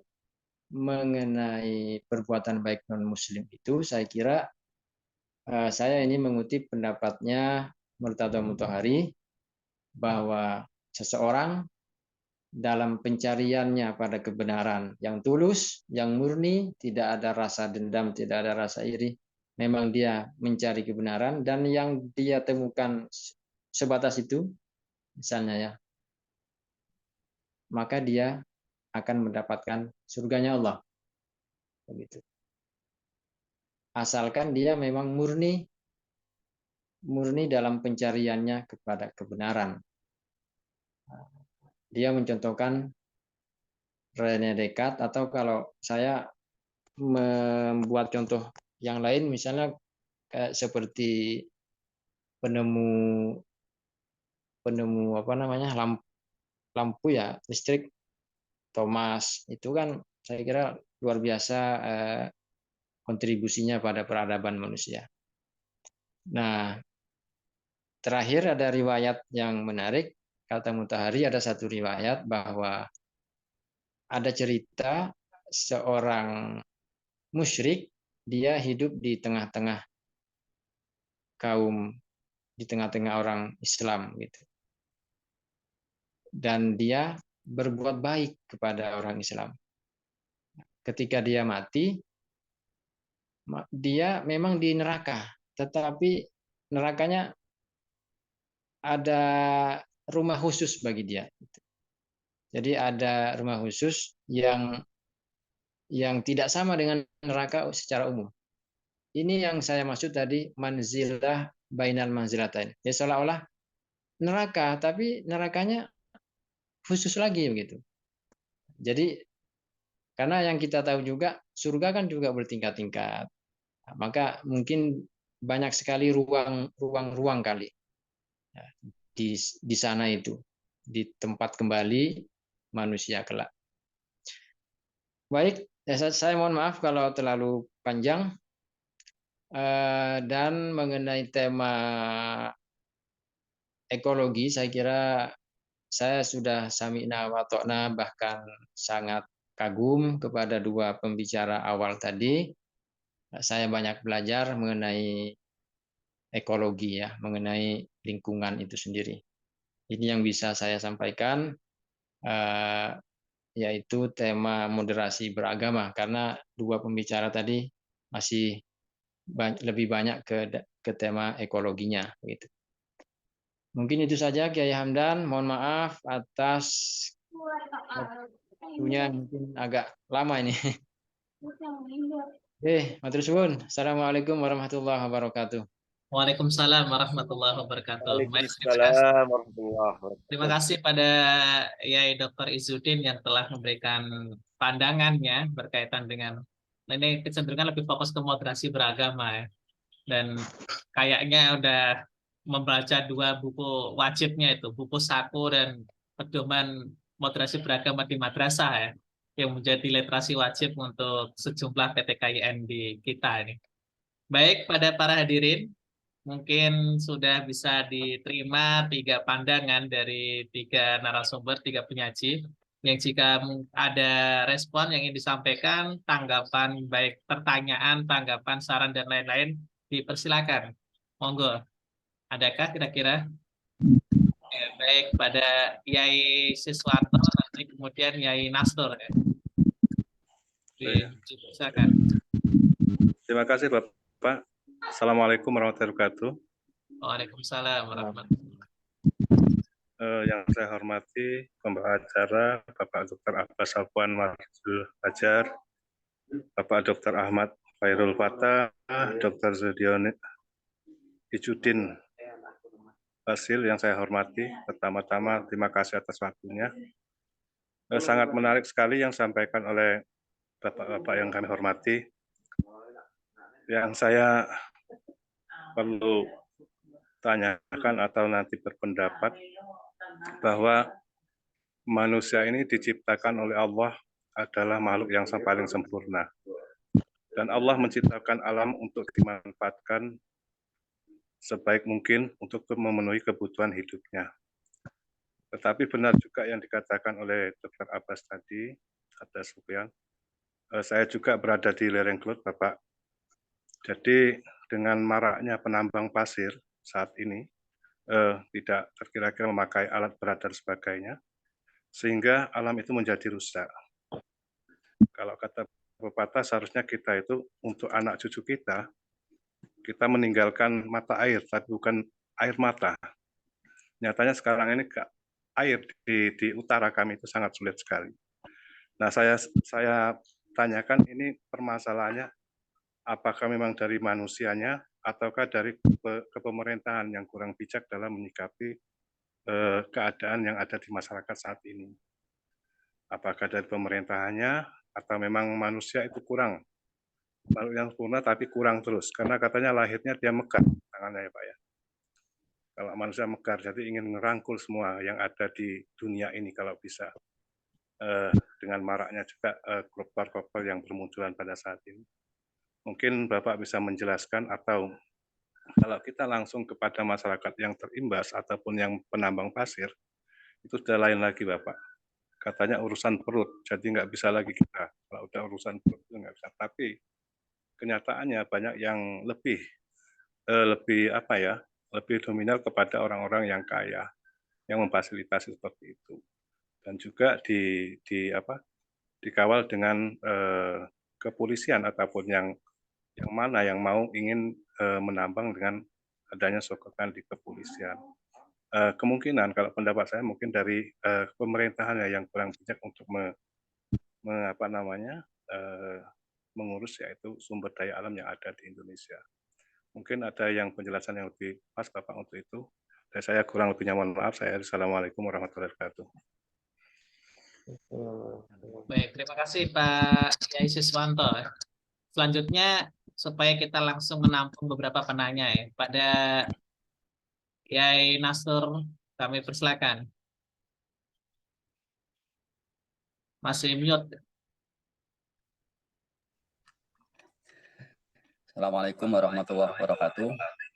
Terima kasih Pak Dr. Hamdan dan yang kami hormati para narasumber, Dr. Abbas, Dr. Fatah, dan Dr. Izzuddin. Menarik tema pada malam hari ini terkait dengan moderasi beragama dan dakwah ekologi. Jadi kalau Dr. Abbas tadi menyampaikan penelitiannya di lereng Gunung Kelot, barangkali memang itu yang paling pas ya. Rata-rata untuk bicara dakwah ekologi, paling menarik ya di daerah pegunungan, daerah pinggiran, karena masyarakatnya rata-rata masyarakat tradisional yang masih menjunjung tinggi kearifan lokal. Jadi saya teringat bicara dengan masalah moderasi beragama dan dakwah ekologi, saya teringat dengan penelitian teman-teman di Kudus yang mengangkat tentang keberagamaan masyarakat Samin. Jadi bicara Samin ya bicara kearifan lokal.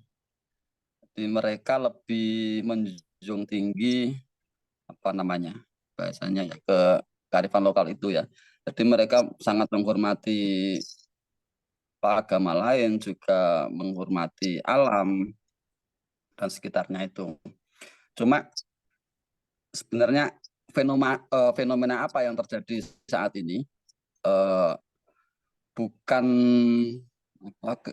tingkat keberagaman manusia semakin baik, tapi justru semakin menyerang, dan ini terjadi di tubuh Islam itu sendiri. Di media sosial banyak sekali antara entah bahasanya ini kelompok apa mau kelompok radikal dengan kelompok moderat, atau ya sama-sama kelompok moderat atau sama-sama kelompok radikal juga nggak tahu, karena ya sama-sama Islamnya. Mereka saling menyerang dan seolah saling membenarkan pendapat masing-masing. Media sosial seolah bukan lagi menjadi ajang silaturahim, bukan lagi menjadi ajang dakwah, media dakwah, tapi justru menjadi media untuk saling melempar hasutan. Ini sebenarnya fenomena apa yang terjadi saat ini? Barangkali sementara itu, Prof. Assalamualaikum warahmatullahi wabarakatuh. Waalaikumsalam warahmatullahi wabarakatuh. Baik, Bapak Ibu semuanya. Untuk 3 penyaji, sudah ada 2 penanggap, dan semoga masing-masing bisa memberikan respon apa yang telah disampaikan para penanggap tersebut. Dipersilakan secara berurutan, Yai Abbas, Yai Fatah, dan Yai Izzuddin. Terima kasih. Terima kasih Dr. Hamdan atas waktunya, dan kami ucapkan terima kasih juga kepada Yai Siswanto. Alhamdulillah kita masih senantiasa menjadi dokter ini, mondok di kantor sampai jam segini masih di kantor. Oke, Pak Sis, meskipun di lereng Kelut tapi kemudian turun ke kota juga ini. Yang disampaikan Pak Sis tadi sebuah fakta yang memang kita menjadi kegelisahan kita bersama sih. Alhamdulillah pada malam hari ini kita kehadiran juga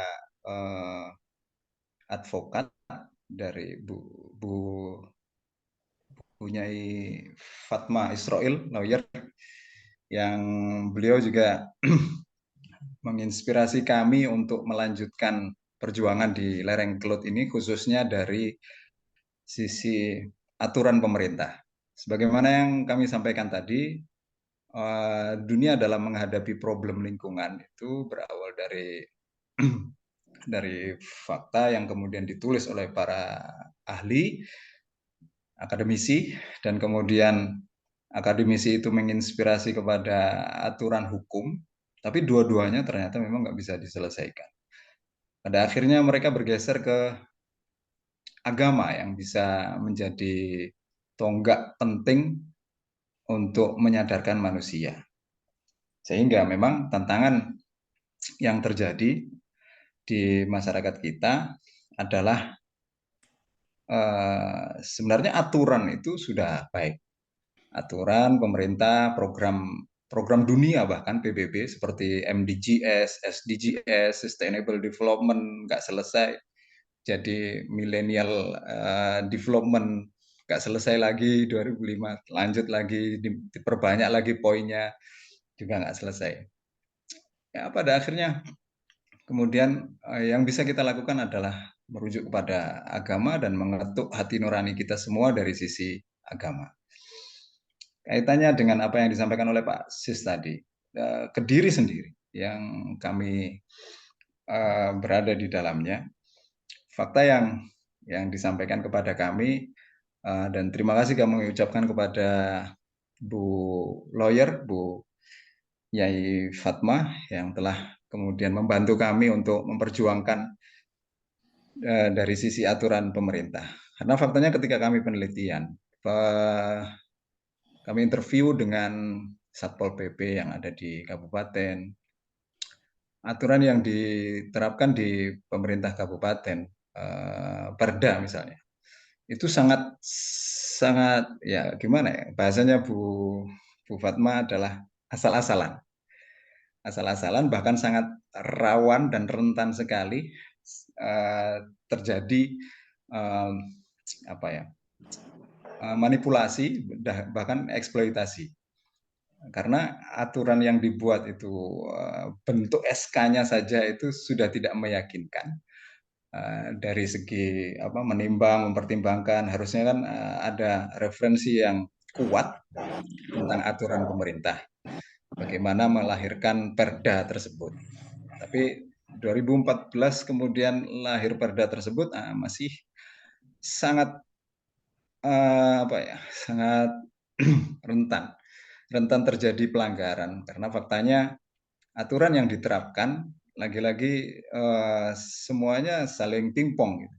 Kalau kemudian misalnya Satpol PP nyegati truk dam, mereka hanya bisa menertibkan saja.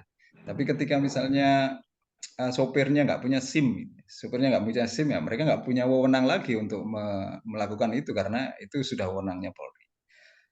Dan tapi itu semua sisi kelemahan. Dan alhamdulillah ya, kalau kita berbicara moderasi beragama, apa yang terjadi di lereng Kelut ini saya kira sangat aktual sekali. Satu contoh yang terjadi ketika erupsi 2014. Ketika dievakuasi masyarakat yang di ring 1 ya, di ring 1 yang terancam nyawanya, itu malah justru yang menerima adalah di gereja Segaran. Segaran itu lereng Wates. Bahkan pendeta gereja itu membuatkan satu ruang untuk musola, untuk sholatnya para umat Islam yang mengungsi di situ. sehingga mereka tetap bisa melaksanakan kewajiban agama. Ini spektakuler. Di Puncu juga, di Gadungan Puncu, itu sampai sekarang ada satu kampung yang mereka adalah pengungsi dari lereng teratas ring 1 yang kemudian sudah beranak cucu di situ dan punya masjid, dan di sampingnya itu ada Pura Agung Kertabuana, dan mereka saling membantu untuk bisa bermasyarakat, saling merasakan bersama bagaimana penderitaan ketika pasir kelut mengancam mereka. Itu hal yang bagus saya kira yang dimiliki oleh masyarakat lereng Kelut, khususnya di kecamatan-kecamatan. Ketika upacara melasti misalnya di Waduk Siman, itu Banser dan lain sebagainya membantu untuk menertibkan masyarakat untuk agar tidak terjadi, jadi ogoh-ogoh itu tetap bisa jalan. Ini sesuatu yang istimewa terjadi di lereng Kelut. Dan di Sempu misalnya, di Sempu itu musola-musola yang dijadikan untuk informasi bencana ketika terjadi erupsi, ya itu tidak hanya umat Islam. Nah, mereka bahkan dievakuasi menggunakan truk, dan titik kumpulnya adalah di musola dan menggunakan toa musola untuk menginformasikan kepada masyarakat. Saya kira ini adalah kemewahan yang dimiliki oleh masyarakat kita. Artinya bahwa tentang perhatian terhadap lingkungan itu sangat bisa dihubungkan dengan moderasi beragama. Artinya bahwa perhatian terhadap lingkungan itu menjadi entry point yang bisa merangkul seluruh agama. Maka kalau dalam satu sisi saja tentang pasir kelut, sejatinya kalau aturan pemerintah, misalnya aturan pemerintah kabupaten itu diterapkan dan bentuk pasal-pasalnya juga tersusun rapi dan pertimbangan-pertimbangan yang matang, itu justru akan bisa memberikan mata pencaharian yang baik buat masyarakat. Tidak hanya komoditi pasir, artinya kalau berbicara tentang masalah perut ya, aset yang dimiliki. Sejatinya kalau misalnya yang di Lahar Pang ini, ternyata mereka tidak hanya mengandalkan apa yang dimiliki oleh PTPN 10, PTPN 12 yang kemudian kafenya terkenal Rolas, itu kafe Rolas. Itu lereng Kelut memang didominasi oleh itu. Tapi faktanya kemudian masyarakat yang ada di lereng, yang di luar ring perkebunan, itu mereka bisa mengandalkan komoditi rantai ini ya, rantai yang bagus. Jadi angon wedhus, jadi melihara kambing yang kemudian makanannya dari lamtoro. Lamtoro itu pohon penaungnya kopi, dan komoditi kopi itu bisa terjual dengan istimewa kalau kemudian dipilah dengan baik antara red cherry, yang petik merah dan lain sebagainya. Yang dulunya misalnya dicampur semua ketika ngerepes biji buah kopi yang panen itu di semuanya, misalnya hari-hari ini mereka bisa memilah dengan harga yang berbeda-beda, terus kemudian menghasilkan keuntungan yang juga tidak sedikit. Artinya itu sunnah Rasul ya, tentang bagaimana menjual komoditi yang baik dan tidak mencampur dengan yang masih mentah. Itu satu. Hari-hari ini Ramadan ini misalnya mereka alhamdulillah dengan komoditi gote dijadikan keripik terjual laris sampai hampir berapa kilo kemarin ya, ada sekitar 100 kilo itu mereka rela lari-lari ke Surabaya, Sidoarjo untuk mengirim permintaan gote besar sekali hari ini, dan itu sangat istimewa, mereka bisa mendapatkan penghasilan dari keripik gote. Jadi sambil nunggu buka puasa sambil goreng keripik, ngerajangi keripik, istimewa, menghasilkan lumayan, seperempat itu dijual 12.000. Itu yang original, belum yang balado dan lain sebagainya. Nah, terus di branding, dikemas, jual laris. Itu aset ya. Artinya kalau berbicara perut seperti sejatinya komoditi-komoditi yang ada di lereng ini tidak hanya pasir tentunya. Justru pasir itu menjadi pupuknya. Karena begitu erupsi tentunya luluh lantah sih. Tapi 5 tahun kemudian apokat, duren, sembarang kalir buah-buahan itu berbuah ranum indah dan menghasilkan yang baik. Terus yang kedua tadi dari Yai Nasr, matur suwun pertanyaannya tentang penanggulangan yang saya tangkap tadi ya pemerintah juga sih tentang bencana dan lain sebagainya. Masyarakat di Kediri alhamdulillah setelah erupsi 2014 itu mulai adanya BNPB Kabupaten Kediri kan 2015. Justru lahirnya BNPB ini di Kediri adalah karena erupsi Kelut. Karena melihat masyarakat, komunitas-komunitas itu semangatnya istimewa ketika mengkoordinir sehingga meraih prestasi zero victim waktu itu. Karena prinsipnya adalah ya bencana kalau memang terjadi bencana ya iya terjadilah. Tapi itu kan pastinya adalah kehendak Tuhan. Kalau dulu mindsetnya adalah penanggulangan bencana, maka hari-hari ini mereka gerakannya adalah ke desa-desa TSBD, pengurangan resiko bencana. Pengurangan resiko bencana itu berawal doktrinnya adalah kepada kaula muda yang ada di sekitar, mulai dikenalkan apa aset, apa komoditi yang dimiliki, misalnya tentang setiap sungai itu pasti di tepi-tepi sungainya kan pasti rumpun bambu. Rumpun bambu itu fungsinya tidak hanya sebagai sumber mata airnya, penopang mata airnya, tapi juga untuk mengurai angin, badai dan lain sebagainya. Maka potensi-potensi yang dimiliki ini diinventarisir, baru kemudian mereka diarahkan untuk mengetahui apa saja ancaman. Nah, ketika terjadi ancaman, apa yang bisa mereka lakukan? Sehingga mindset hari ini tentang bencana di lereng Kelut sudah bagus karena mereka tidak hanya menganggap ini sebagai bencana, baru kemudian nabiak-nabiak penanggulangan. Tapi sebelum terjadi bencana, setelah terjadi bencana, semuanya siklus berputar. Ya, makanya namanya FPRB, pengurangan resiko bencana. Itu saya kira sesuatu yang inspiratif dan sustainable terhadap generasi-generasi setelahnya untuk menyadari apa yang mereka miliki dari potensi dan apa ancaman. Ya, itu kan konsepnya Maqasid Syariah, itu konsepnya Jalbul Masalih wa Daf'ul Mafasid pastinya. Darul Mafasid muqaddam ala Jalbul Masalihnya itu fikih banget menurut saya. Dan itu semua alhamdulillah kami juga bersyukur bahwa di lereng Kelut ini ada sesuatu yang istimewa. Bahkan ini misalnya si Bernard Arni Risakota menyebutnya bahwa masyarakat Indonesia itu sejatinya living in a sacred cosmos.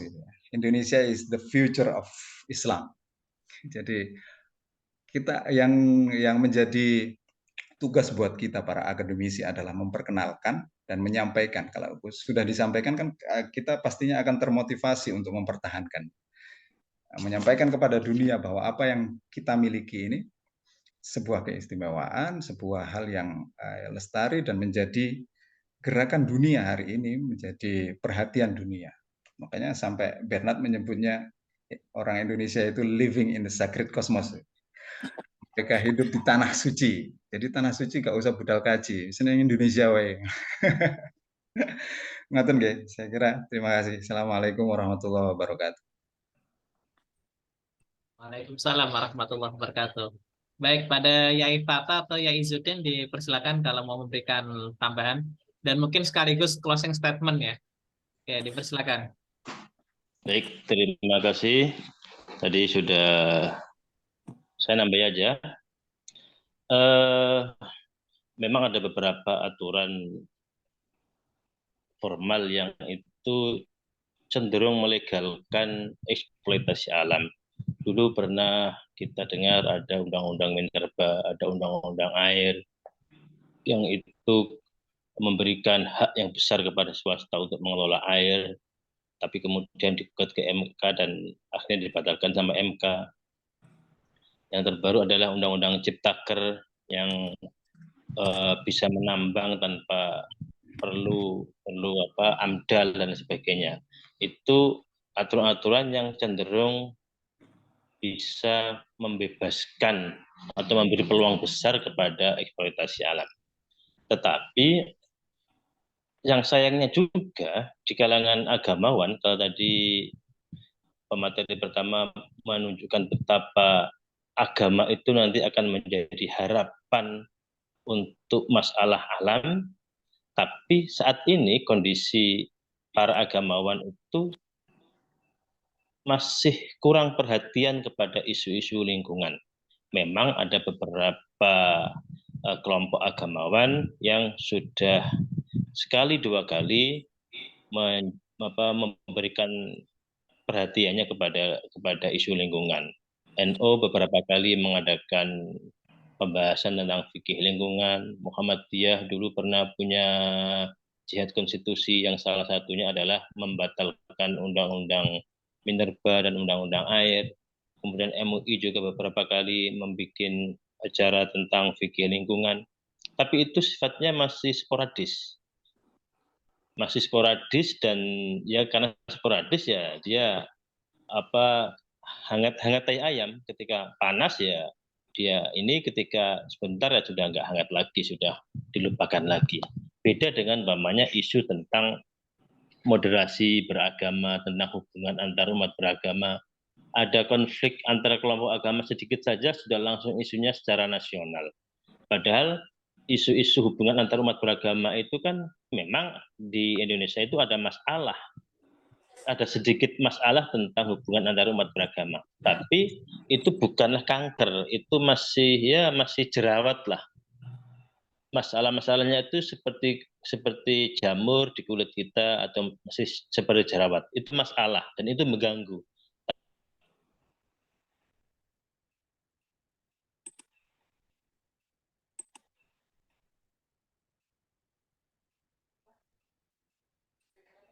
Ternyata benar-benar menghadapi masalah ya, Kak Fata. Oke, sambil menunggu, silakan pada Yai Dr. Izzuddin untuk bisa mengambil alih.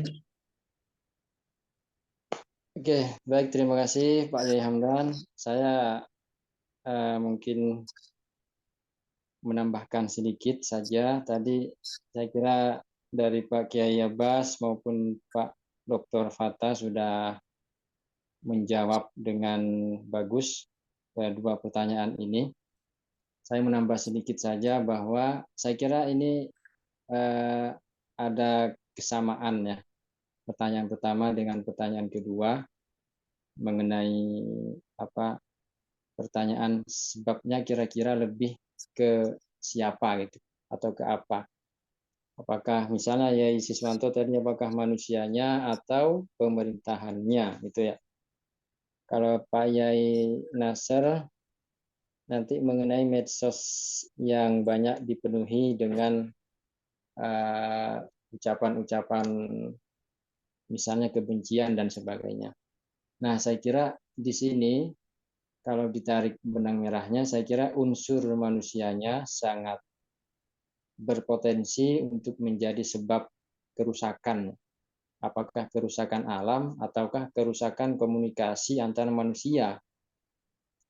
Nah, kalau merujuk ke ayat Al-Quran, misalnya Zaharal fasad fil barri wal bahri bima kasabat aydinas, tangan manusia. Itu tangan manusia tentu satu paket dengan karakter manusianya, pikiran manusianya.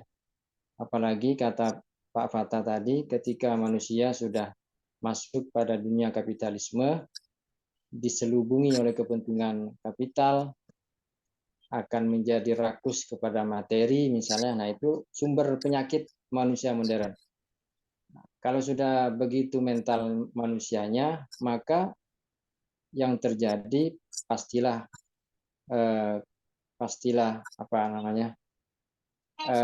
kerusakan alam. Kalaupun membuat undang-undang, maka undang-undangnya nggak akan menguntungkan pada kebagusan lingkungan misalnya. Karena apa yang dipikirkan oleh manusia modern seperti ini hanyalah keuntungan materi semata dan tidak memikirkan generasi selanjutnya. Jadi yang penting untung saat ini dan sekarang gitu. Bahwa alam akan mengalami banyak kerusakan dan sebagainya itu tidak terlalu menjadi fokusnya. Karena itu faktor manusia sangat menjadi faktor penentu ya bagi keberlangsungan alam semesta ini. Jadi harapan kita adalah lahir manusia-manusia yang punya visi lingkungan yang sustainable dan sebagainya. Jadi menyambung tadi dari jawabannya Pak Fatah, pengennya ada keseriusan dari beberapa ormas, bukan hanya pada isu-isu yang katakan apa tadi bahasanya itu masih bukan jantung masalah gitu ya. Saya kira benar persoalan lingkungan itu jantung kehidupan. Kalau manusianya sendiri sudah kurang peduli atau bahkan merusak alam, akan terjadi hal yang sangat mengerikan tentu saja. Kemudian yang kedua, saya kira sama juga. Nah, ini kaitan khusus dengan moderasi beragama di media sosial. Memang tidak bisa dipungkiri sekarang dari hasil penelitian ya. Jadi konten ini saya baca di laporannya Stafsus Kemenak ya ketika ke Cirebon pada Sabtu kemarin, beliau memberikan satu data bahwa konten medsos yang bermuatan teror ini menurut Pak Stafsus Gusman itu 0,6%, konten moderat 17%. Jadi hanya 17%. Tapi yang banyak itu konten radikal 40%, konten intoleran 43%. Jadi masih banyak dipenuhi dengan konten-konten yang intoleran atau radikal atau kalau teror masih 0,6. Tapi yang banyak itu intoleran. Nah, ini tentu menunjukkan bahwa masyarakat kita masih butuh literasi, saya kira. Literasi ya berarti kepada manusianya lagi. Jadi orang-orang Indonesia mestinya harus lebih banyak menyehatkan pikirannya dulu gitu. Sebelum bermedsos ya mereka harus tahu dulu apa kira-kira manfaatnya dan sebagainya. Jadi mestinya tidak hanya sekedar bermedsos ria, tapi juga lebih ke substansinya gitu ya. Dalam rangka menciptakan suatu masyarakat yang ramah medsos ya. Jadi di medsos itu kita mempunyai harapan kontennya itu konten-konten yang menyejukkan, konten yang punya konten yang isinya hal-hal positif misalnya ya, yang jauh dari sifat-sifat negatif. Mungkin itu secara umumnya. Terima kasih Pak Hamdan, begitu saja dari saya. Ya, baik. Terima kasih pada Yai Izzuddin yang telah memberikan closing statement dan tanggapan. Dan saya mengapresiasi kepada para hadirin, terutama para penyaji, di tengah dikejar-kejar mengumpulkan angka kredit ya. Jadi yang lain sedang mengejar Lailatul Qadar, ternyata banyak dosen pada malam-malam ini adalah mengejar Lailatul Dupak gitu. Dan tetap bisa ada kesempatan waktu untuk bisa bergabung. Dan tidak bisa kami simpulkan satu persatu, dan saya yakin hadirin semuanya, para yai, para nyai bisa menyimpulkan sendiri dengan pandangannya dan paradigma pendapat yang telah disampaikan dari para penyaji. Dan apapun itu tentu kebenaran kembali kepada Allah Subhanahu wa taala. Dan ini merupakan sesi yang paling lama. Jadi mohon izin dan mohon maaf ya kepada para penyaji. Biasanya kita selesai jam setengah 11. Ini kita selesai sampai jam 11. Jam saya ini jam 11 lebih 14. Artinya ada kelebihan waktu lebih dari 40 menit. Jadi saya mohon maaf menyita waktu para hadirin semuanya, sudah bisa merelakan waktu untuk bergabung, dan semoga ini menjadi bagian dari ibadah kita memakmurkan malam ke-27 di bulan Ramadan kali ini. Saya Amin. Ya Allah. Maaf jika ada kekurangan, bersama wakili para tim dari Paradigma Institute dan Forum Silaturahim Mahasiswa Doktoral UIN Jakarta Angkatan 2016. Mohon maaf jika ada kekurangan dan kesalahan. Ini merupakan sesi yang terakhir sebelum kita khataman esok hari. Jadi esok hari kita khataman, sudah sesi ke-17, dan insya Allah dihadiri oleh para komisi-komisi dakwah di Majelis Ulama Indonesia, karena beberapa bagian adalah kolega di Angkatan 2016 UIN Jakarta. Dan semoga besok juga masih bisa bersua. Dan sekali lagi kami ucapkan apresiasi dan terima kasih. Mohon maaf jika ada kekurangan kesalahan. Saya cukupkan. Wassalamualaikum warahmatullahi wabarakatuh. Waalaikumsalam warahmatullahi wabarakatuh. Terima kasih semuanya.